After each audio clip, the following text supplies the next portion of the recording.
Audrey Anderson on, and Audrey and I met, I was doing the math. Can you believe it's been like 15 years ago? I know, we're old. But we met as freshmen in college. We actually lived in the same dorm. That wasn't, our college was really small, so all the freshmen were like in the same dorm. But yeah, I met Audrey, and over the years we just stayed in touch through Facebook. And when I moved back to Indiana, I went to church with her for a little bit before we moved out to the middle of nowhere. So Audrey is, I've loved to watch her journey. She's a mama to 4 kids. She is a fitness expert, and she loves to work out, and I know that she loves Jesus. So that's what I know about Audrey. And I believe you're number 8 on the Enneagram, right? I am, yes. And Sean is a 9, right? Yes. Yep, okay. Very good. Kyle and I are the same combo, which I always find funny. I don't know that there's another number that you could pair with 8. No. I honestly think God had to give us a 9 to calm us down. I really do. So Audrey, besides all that I told everybody about, tell us a little bit about yourself. I know you've been doing some cool stuff the past few years. I have.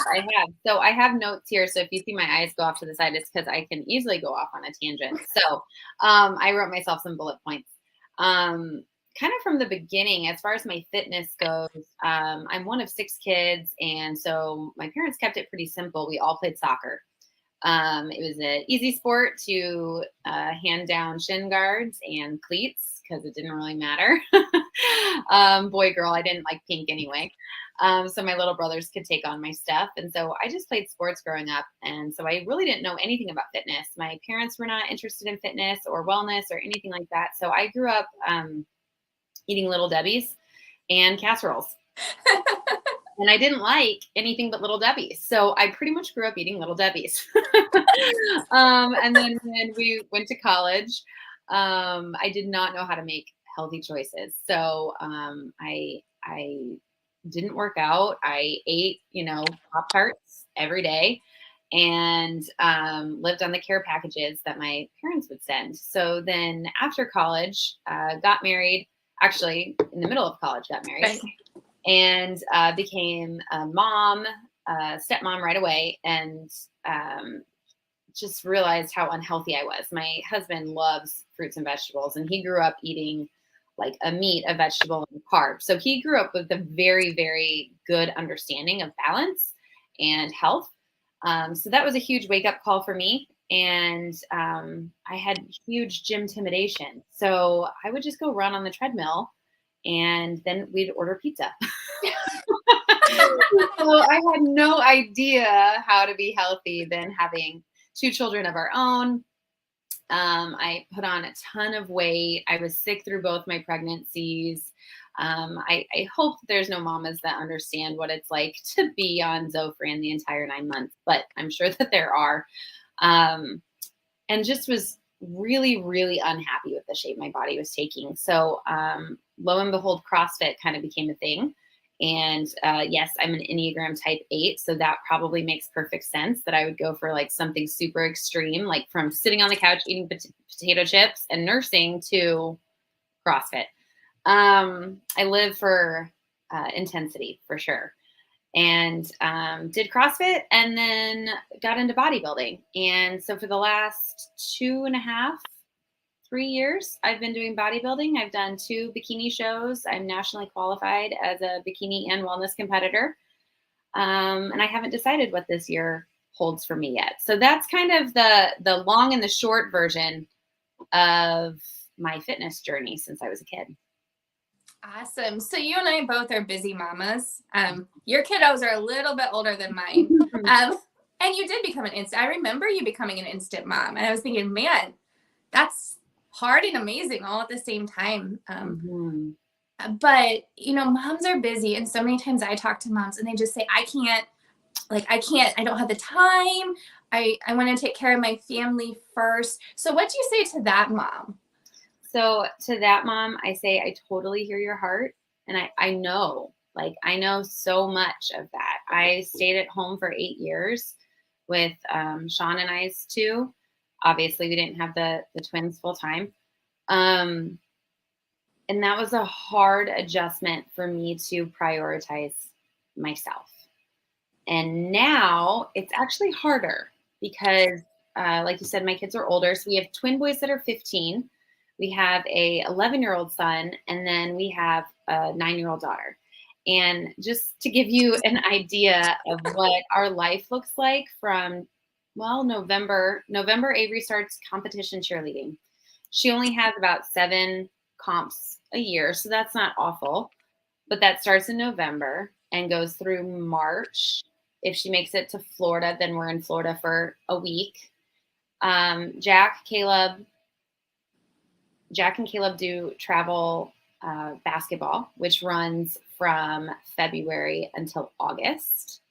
And they travel from anywhere from Minnesota to Georgia to Louisville, Kentucky, Indianapolis all the time, Chicago a few times. And then Josiah does travel baseball. And that runs from October, we start practices, and then we're out of town March through August again. So last year we counted up, we were in town for 3 weekends between March and August. Wow. And you guys are in Fort Wayne. I forgot to say that. Yes. Yeah. So we're in Fort Wayne. So thank goodness. Like when I moved to Fort Wayne, I wanted to move out of Fort Wayne. now I love Fort Wayne. You know, the saying is it's getting better, right? But it really has. And the proximity to big cities is huge for what my kids do. Mm-hmm. We're 2 hours from Indy, 2 hours from Dayton, roughly. You know, it's very convenient. So when people say they don't have time, I am like, you are talking to a woman who has no time. Like, I get this. So all of that to say, we all have the same 24 hours. Nobody gets more time than the other. And your sleep is important, and you need to prioritize that. And then outside of that, you know, the saying on an airplane, they tell you if the oxygen masks fall down, you put it on yourself first, and then you help the kid or the elderly to your side. If you don't take care of yourself first, you're just giving your family leftovers. Let's be perfectly honest. You know, if you're not feeding your soul, I mean, it's the same with when we talk about devotionals, you know, and time in the Word. It's the same. If we're not feeding our soul and feeding our spirit, then we're just pouring out of ourselves. And let's be perfectly honest, like we're not enough. So we need to remember that for us to be our best mom self and for us to be our best wife self, we have to be our best self. Mm. So carving out 20 minutes in the morning, right after you do your devotional or before bed or whatever it may be on your lunch break, you will find that the benefits of carving out that time far outweigh the little bit of planning you had to do to carve out that time. That's amazing. So we talked about time. That's a huge one. What are some other, because your new adventure is you're working with people to overcome obstacles, right? Mm-hmm. In mental obstacles in working out, which is huge. So this year, I think a lot of you know, I'm on a mindset thing, getting the right mind, setting my mind to do things in God's way, not in the weird way. But sorry, I'm on a tangent. But, you know, what are some other things that you have seen that are obstacles for women, especially moms, but women in general? I think everyone has health obstacles. Yeah, absolutely. So, man, that's tough because it's so different from one person to another. But I'll tell you kind of some trends that I've been seeing with my clients is a boundary issue. And this goes back to prioritizing yourself. We as moms feel like we just have to be everything for everyone all the time. I mean, we have a constant stream of highlight reels on social media going nonstop, you know, telling us, do this, do that, you know, look what my family did, look what we, you know, accomplished, and we're all so happy. And that is not realistic. You know, that is a highlight reel. That's not reality. And so boundaries with your husband, with your kids, with your work. It's so, so important. Hello. You decided to join mommy today? Mine Did are you? all still sleeping. These are the joys of older kids. Excuse me. So yeah, I think that that's a huge thing is that we don't know how to, which I think it's ironic that your son just walked in and is sitting on your lap. Um, but we as moms, I had one client who she has an elliptical in her living room, and she got it, and she was like, "Oh yeah, I can just watch TV with the kids while I run." And it turns out that like her kids were not a fan of that. They wanted her on the couch with them, snuggling them, touching them. Um, and she just had to learn to tell them, like, actually, this is important for mommy. And I will join you on the couch when I am done with my 20-minute run. And just teaching them, excuse me, teaching her kids how to respect mommy taking care of mommy. And it took a lot of conversations. I mean, she, like her daughter, like cried next to the treadmill several times or the elliptical several times. And then after like a week or two, her kids started asking her, like, Mommy, did you get your run in yet today? Like, have you taken, yeah. And then her kids started exercising with her. And it's like, yeah, it's hard and it takes practice, but setting up those healthy boundaries and setting up those examples for your kids are huge. Because I'm telling you, it was a long and hard journey for me to figure out how to do this because I didn't have an example of health. Well, I think it's so cool when you talk about examples. So I actually have to go to a gym. That's just how I work. And so I go to Fort Wayne 2 days a week to work, and that's why I do my gym time. Like, that's my day. And so Colin sees me pack my bag, and I tell him why. And a few weeks ago, he said, Mom, can we come exercise? Can I exercise with you? So I think it's setting that example to show them what health is. And I think they learn best by us doing that. Like, I was like, dude, how did you know I like to exercise? He's like, because you pack your bag every Sunday night. I was like, oh, I do. I guess you caught on to that. But yeah, setting those examples are super important. So what are some ways for us to overcome boundaries? Overcome some of those roadblocks. You talked about boundaries. Is there any other ones? Yeah, I mean, overcoming roadblocks. So what I do is I do behavior change coaching. So I work with women with the physical fitness because I am a PT, certified personal trainer. I'm working on my nutrition certification as well. And I have recently graduated a behavior change program. And now I'm in level 2 of that internship. Excuse me. So I love to study. I'm kind of a geek about this stuff. I love to help women with the actual like physical self as far as working out and nutrition, but the mind is huge. So we have to figure out why we make the choices that we make. Why are boundaries hard for you? You know, or why are you so triggered when your mom comes over? You know, what is it that triggers you and makes you want to go in the kitchen and shove 5 pieces of candy in your mouth? You know, when you are visiting your parents' house, why do you feel the need to go and grab a bag of chips and open it up and sit on the couch? Like, why does that feel like family time to you? And I'm not saying any of those things are wrong. You know, I also, I love to remind people that food is not the enemy. Mm-hmm. Like there's no good food and bad food. It's food. Now there's food that fuels your body and there's food that does not fuel your body, but that doesn't make it bad, you know? And because a lot of times, see, now I'm getting on a rabbit trail. A lot of times people will like eat candy and they'll be like, oh, that was bad for me. Oh, I made a bad choice. Bad, bad, bad, bad, bad. If they could just look at it as, I enjoy candy. I'd like to have a piece of candy. When can I fit that into my day? You know, and trying to figure out how to make food serve you rather than you serving the temptation of food. Oh. So asking a lot of questions and trying to figure out where these behaviors started and breaking those patterns in our brains. That is awesome. No, that was good.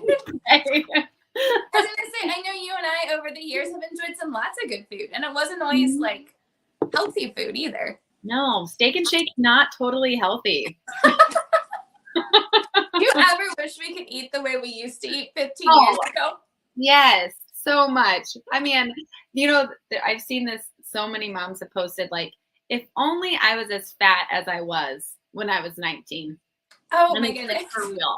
For real. We thought we were fat, and we were like, yeah, I would, yeah. You probably could go fit in your jeans from then. I'm still working on that. Well, but it's different after babies. I will not wear low-rise jeans to save my life ever again. No. No. And they're starting to come back. And I'm like, no, please no. I will never wear those. So everything falls differently now. So if people wanted to connect with you, where are you hanging out? You're so fun to follow. I mean, I follow you on Instagram or Facebook, but where's the best place to follow you at? Yeah. So the best place to follow me as far as business goes would be Facebook or LinkedIn. I like Facebook a little bit better. I post more personal stuff. So if you enjoy shenanigans of kids and things like that, I try to post a healthy dose of reality along with the fun. So Facebook, Audrey Anderson. It's a picture of just me, I think. I think I'm laying down. Yep. So it's pink and green. My bed is pink. Yeah, that'd be a good place to follow me for business stuff. I'm always looking for new insights and everything. So, and then if they want to work with you, they can reach out to you. They can reach out to you there as well. Yeah, absolutely. And then I'm offering, just if you mention this video, I'm offering a discount. Oh, so because I'm thankful to be on this. Thank you so much for having me. I appreciate it. So I want to offer a little special thank you. Awesome. You guys, she's very driven, if you didn't pick up on that. Well, I would like to retire one day. So so definitely do that. So you mentioned different workouts. Which one's your favorite right now? I know you hang out in the gym a lot. So I didn't answer this question on my notes because that's really hard for me. So I'll tell you like my actual favorite, and then I'll tell you like what I feel works me the hardest and is my favorite because I hate it. How about that? Okay, go for it. So my actual favorite are lateral raises. I love, love, love lateral raises. Something about it, I don't know if it's the fact that like I'm flapping like a bird or if it's that I'm obsessed with shoulder caps. I don't know. But I love lateral raises. As far as like love to hate, Bulgarian split squats. Oh, so what are those? Oh my gosh. So you can hold dumbbell or a barbell. I prefer holding dumbbells, and you put one foot back on a bench and then the other foot forward and you squat. It is so god awful. I mean, the burn is insane. So it's a good, like, if you lean forward, you're going to work more of your quad. And I said that backward. If you lean forward, you're going to work more of your glute. And if you lean back a little bit, you're going to work more of your quad. So it's a great way of like, you can switch it up and work two different areas, but they hurt like heck. I put myself there. Oh my goodness, that is fun. I might need to try those. They're amazingly bad. Yeah, that sounds bad. Mine's the treadmill. I love to hate the treadmill. I agree with that. So I'm gonna like just share when it comes to fitness and stuff and getting out of a funk. Also, doing what you love is really important. So when you like say that you hate the treadmill, do you enjoy biking or do you enjoy rowing? Yes, I like those better. Those are not as painful. I don't know why. Then maybe you should do more of those. No, I'm just kidding. Do what you want to do. I just always like try to encourage people, especially when they start out. I mean, it is good to do things that you don't enjoy doing, right? It pushes your boundaries and your limits. That is important. Absolutely. I also hate running, and I'm on the treadmill all the time. So that's important. But for starting out, for those of you who are like, where do I find the time or whatever, go do something that you love. If you love just stretching, then just stretch for 20 minutes a day. Just walk with, sometimes I think it's easier just to go walk with your kids if that's what today holds for you. Yes. Because let's just be honest, sometimes chasing kids, I think, is a workout. Oh yeah, absolutely. And they love it. Like they love playing with you. You can make anything a game. Mm-hmm. So. Oh my goodness, this was so much fun. Thank you so much for coming Yeah. up and sharing your insight. And you guys, if you need help, because you don't have to just be in Fort Wayne. You do Zoom coaching, right? Yes. Yeah. So everything I do is virtual. And yeah. So yeah, reach out to her. You won't regret it. All right, everyone. Have a happy Saturday. And thank you guys for all tuning in. See you guys. Bye. Bye.